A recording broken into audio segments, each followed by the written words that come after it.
Hi, everybody. It's Pat Flannery coming to you from Glass Canada, and just wanted to do a little preview here of our Top Glass West show that's coming up on October 21st at the Best Western Premiere in Calgary. We're really excited to be back in Calgary again. It's going to be our second time out there. I say out there because I'm coming to you from London, Ontario, and we're trying to do some previews of some of the things that are going to go on this year. So what one of the things I'm really excited about is we've got Murray Frank here with us, and Murray is going to be doing a presentation on wildfire resiliency. He has an incredible story to tell, and Murray is with Building It Right. He's really one of the big building science educators in BC, and does lots of consulting work. And oh, I don't know, it goes on and on, the track record. And Murray's going to be joining us in Calgary on the 21st to talk about wildfire resiliency. Murray, tell the people a little bit about what they're gonna see and hear in Calgary. Sure. I don't want to give everything away. I'll give you a real high level overview. Yeah. Uh, yes, I've been an educator for 40 years. I've been in building science since before it was actually a discipline in the professions. And I'm not anything BC centric other than I was born and raised in BC, and we do an awful lot of education in British Columbia because licensed builders need 20 hours of it to maintain their license here in this province. But I have and do educate all the way across Canada, and I do an awful lot of seminar work. We have a ton of clients in Calgary, throughout Alberta, a lot of builders that build cross-platform in the West here require licensing and continuing professional development. So I know much about Calgary. I've enjoyed many opportunities to present there, and I'm really looking forward to this one. What are we going to talk about? I want to talk about the WUI, the Wildland Urban Interface. This is the acronym because governments love acronyms.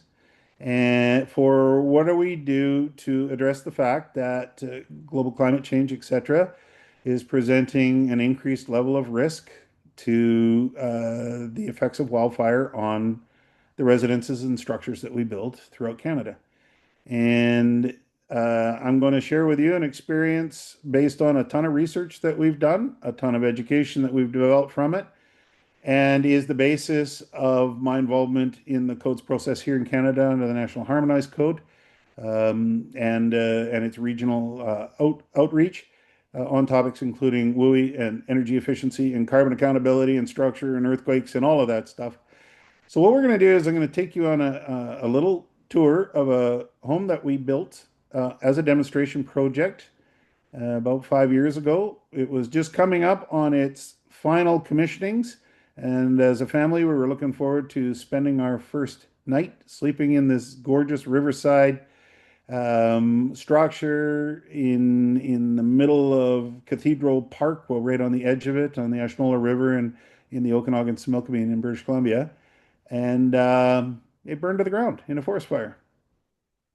And and, Unbelievable.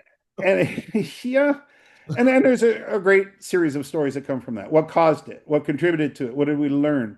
I will say that we built in all of the WUI understanding at the time, federally and provincially, and we had put additional measures in there because I wasn't interested in burning this down. It was a forever, and we built it as a net zero demonstration project as well. And the intention was we wanted durability so that it wasn't going to last the current expectation in Canada for our homes, which is 50 to 99 years, believe it or not, legally under CSAS 478.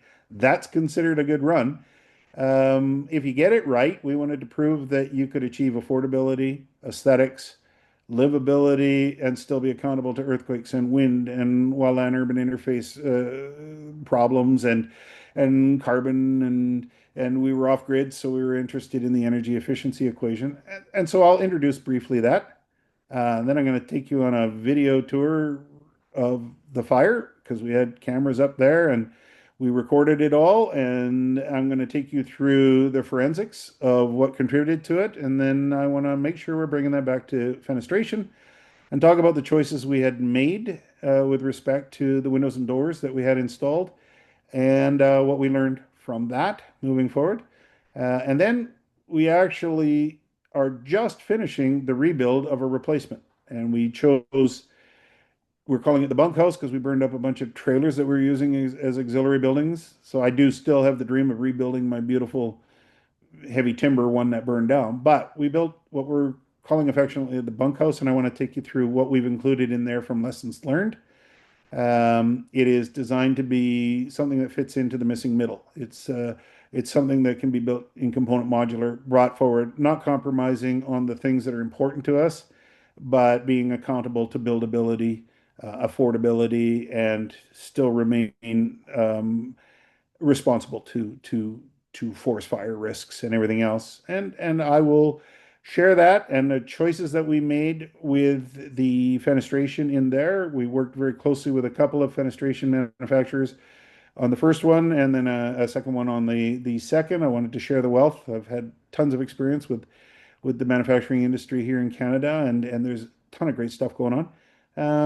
And at the end of that, with all of that review, I want to show and leave everybody with a sense of hope. We are very confident that we can build affordable, luxurious, deliverable, um, and ultimately densified opportunities so that we can get more on our land as part of that equation and still be extremely conscious of all the other deliverables, living in place, affordability, the soil gas and soil provisions, and what are we doing about radon and.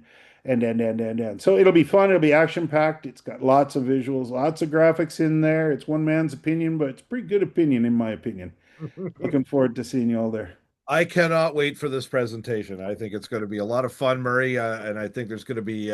You're obviously a bubbling cauldron of ideas. So I hope the audience wants to get involved and pick your brain about all this stuff, especially since, as we heard that call you and I were on with Fenestration Canada, we heard.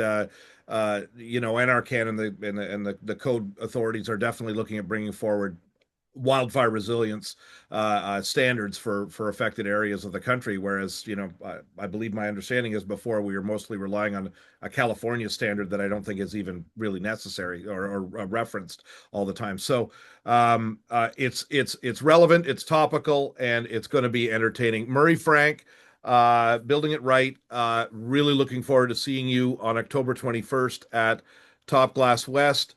Run out everybody right now and register topglasswest.ca and come on out on the 21st and see Murray Frank. Thanks, Murray.